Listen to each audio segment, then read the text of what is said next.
Anfield for him. He just top scoring. That tally of 18 goals in all competitions is the best of any Premier League player. Harry Kane is next with 16. Then Romelu Lukaku and Raheem Sterling, both of those on 13. And Sergio Aguero and Roberto Firmino is on 12. He's had plenty of plaudits, so let's flip it on its head, Sean. What is it that Chelsea missed in Mo Salah? What did they not spot that's now coming to fruition from this man? Well, I think that when we look at him, he's always got that support. They play to his strength. They're not shy of saying, okay, we know you got the pace. They'll leave a ball in behind, but more importantly, they give it to his feet and they just say, go on, get on with it. So they have a total belief in him. And he's just so suited for Liverpool because, again, Liverpool are an attacking team. He's got that support of Coutinho and the others around him, and he just looks to express himself. Seeing him when he was at Roma, I always saw him creating chances or getting chances, but I didn't see him as prolific as he has been. And you look at their stats there's no reason why he actually can't finish top goal scorer. Firmino and Mane both scored too. Both great players. You said Firmino was one of your favourites. How do you stop this forward line when they're in full flow? Well, it's very difficult because, you know, we've seen Man United go there and park the bus because Coutinho comes from kind of the left side of the midfield where all the others, they don't really have any defensive responsibilities. And it's just the movement.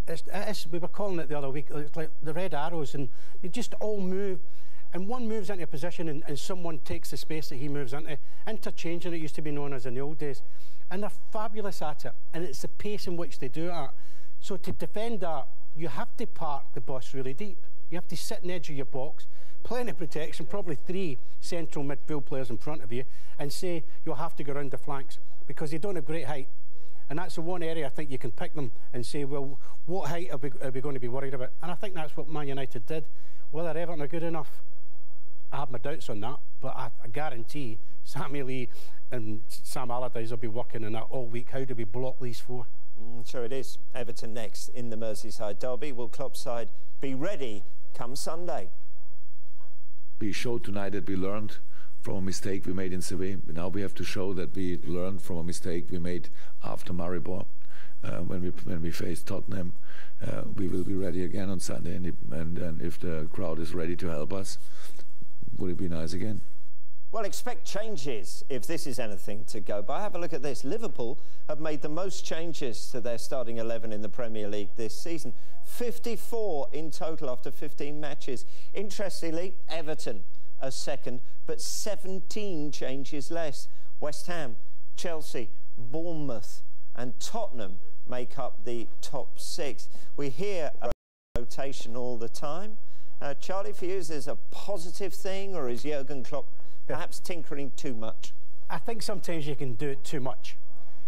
But when you're winning, it's a different scenario because everybody's happy, they're content. You know, I'm even reading Messi this week who sat on the bench. I understand it. Little game time out is no bad thing.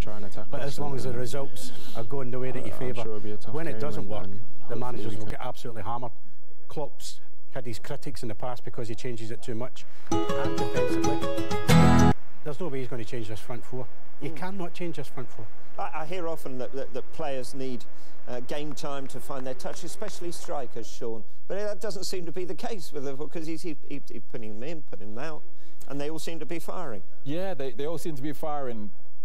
What is strange is when I look at that, the majority of teams that have struggled are in there because for me they haven't the set 11, 12 players that they use. So to see Liverpool up there with that number, it shows he's rotating, and probably why it shows back a bit that they struggled a little bit. But I think coming into form, and we may start to see a little bit more of a solid team. But players definitely need consistent games. They need those minutes on the field consistently to hit that rhythm. And I think last night, just briefly going to City, I think this is one of those reasons. Even though some young kids come in, they're not into that rhythm, they're not into that standard on a consistent basis, and therefore you fall short. So players certainly need to be playing a lot more regular to hit that form consistently. Well, is it all part of a master plan? Is there an explanation for Liverpool's team changes this season, where their title challenge fell away in the new year? They didn't win a Premier League in January, including this 3-2 defeat to Swansea. Well, let's have a breakdown of those results, shall we? 7 games across January and February in the Premier League. Just the 1 win there. That was over Tottenham. 3 draws. That was Sunderland, Manchester United and Chelsea. 3 defeats, though. That was Swansea, Hull and Leicester. A goal difference of -3 there as well. So, is that all part of the master plan? Keep this squad fresh? Is this how Liverpool avoid that collapse again? Well, he's trying something different, so to be fair to him, he's identified that he thinks he's got an issue somewhere. It's working at the moment for him. There's no excuse now for the Europe, it's gone. You're mid-February before it comes back into action. Now it's about getting your head down and getting on with the year and getting through that period, which is always difficult for every club. And the changes that he's making are probably more in the attacking side of things, because that's where all the real quality is. No disrespect to the others, but that is how they're winning football matches.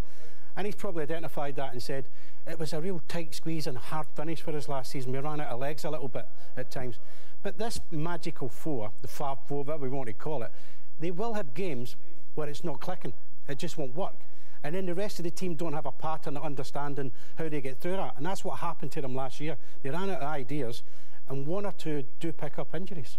Yeah, it's an interesting one, isn't it? Because I suppose the perceived wisdom is that you just pick the players who are performing at their sharpest and just see what happens. But then again, a bit of planning, looking ahead to the future, is a good thing. So are you a mystic, Meg, or are you living in the day? Which are you? Which do you go for? Well, you got to be in the current day, but also with a view. I think is great what Klopp has done.